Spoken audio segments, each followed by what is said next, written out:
guys, I'm back again, part 2 of Project Phoenix. Now what we're going to do here is tune, and the way that I do it is I tune my whole front end without the sub, and then I just add my sub in as I need it. What I'm going to start off with is I'm going to use this little feature called Auto TA, and it's the ADPRS can come through and it can auto time align everything. Now, I've used this before and the time alignment actually works really well. I don't really like the EQ, so I'm going to go back and do that. But the thing that I have noticed about the time alignment is the numbers will be way off from what I actually measure, but it sounds decent to my ear. It sounds right, you know, centered. Okay, now this setup's gonna be a little bit different because I'm actually running a passive setup. Now they're bi-amped, so I've got my tweeter and my mid very close together. So those two will get time aligned together as well as these. And here's the tricky part. I've got the left sub facing this way and the right sub facing this way. That's gonna be a little bit of it's gonna throw off the time alignment a little bit, but I'm hoping this Auto TA will kind of help fix that.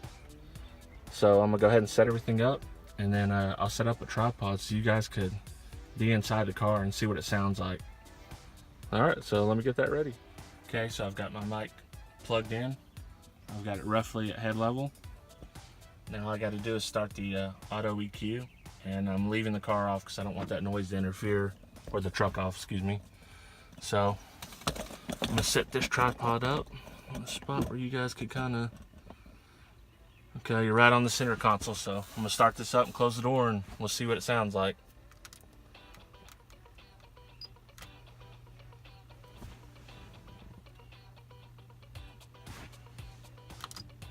Okay, here's the countdown.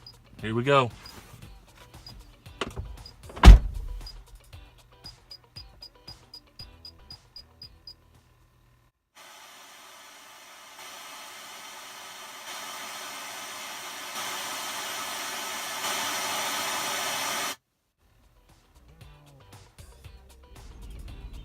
Okay, Auto EQ done its thing, and I've already listened to it, and it actually did a really good job. So I'm going to run you through some of the things that it changed here. It actually had set my level at -6 on the front, and I adjusted that back up to 0 dB because I've already listened to it and kind of tested it out. And then it had the rear set at 100 Hertz. I set that back to 63.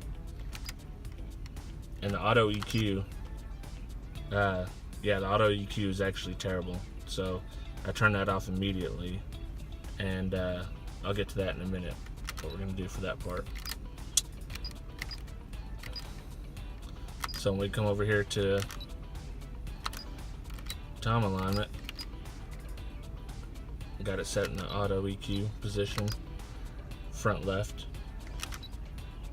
So it's got the front right at 72.5 inches. And when I measure that to the same spot that I put the mic, we're actually about 59 inches. And now the rear right, which is tricky, which would be this speaker right here, it's got it at 160 inches. So I imagine the sound's reflecting off here somewhere and then coming back up. And I actually measured that and I got like 85 inches. But the thing is, I've listened to this and the image is actually really nice. So I'm not going to be changing any of that, even though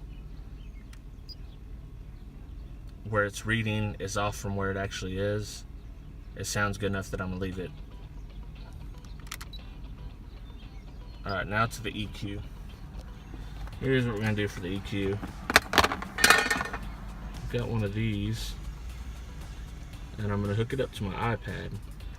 But in order to do that, I've got to upload a calibration file, and it's quite a process. So I'll get this set up, hook up to my iPad, and then we'll get to EQing. Okay, I'm ready to start EQing.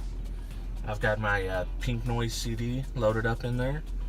And I've got my iPad here set up with an RTA app. And I've got this little Dayton IMM6 mic. And I've got the calibrated file loaded onto here. So everything's ready to go. What once I put the pink noise on, what I'm going to do is I'm going to turn off the truck, and then I've got it set right now with 3-second decay, but I'll probably switch over here to this average, so I'll get an average of what my system's doing. Now, when I do this test, I'm going to be holding the iPad up about head level where my listening position would be. So, alright, so I'm going to go ahead and get this test started, and I'll come back and I'll show you what the EQ look like with pink noise, and then we'll go in and we'll change everything. Okay, I took an average with the sub off, and you can see I'm low right here, but obviously the sub's not in there right now. I've got some peaks right here, and then it peaks up a little right here. So what I'm going to try to do is, I'm not going to add anything to this. I'm going to try to subtract and just smooth out this curve to get it the way I like it. As you can see on the 80 PRS, I've only got 13 bands to work with. So I'm going to start somewhere in this 80, probably 100 hertz. Oops. Alright, 125. I definitely need to come down some on 125. Try 2 dB down. Then it looks like right around 700 hertz and 1K I've got a peak. So I'm gonna come up here.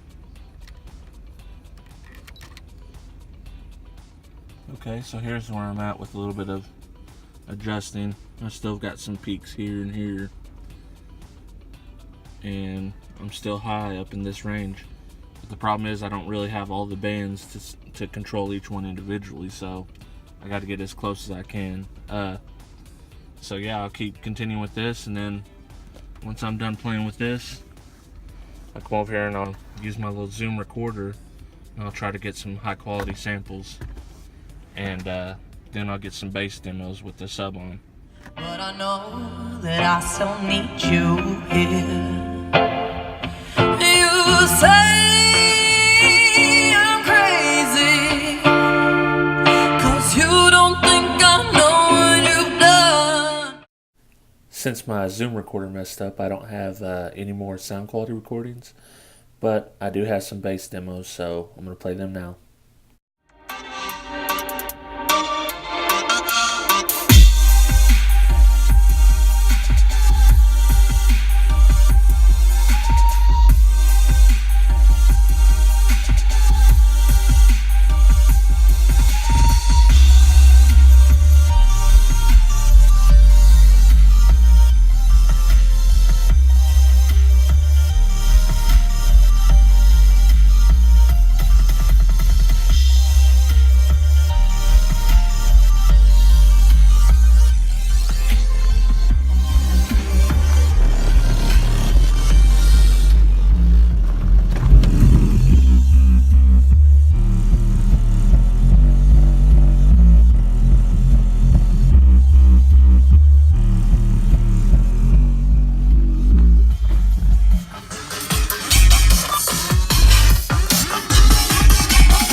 Okay, that's it for this video. I've got plenty of stuff left to do.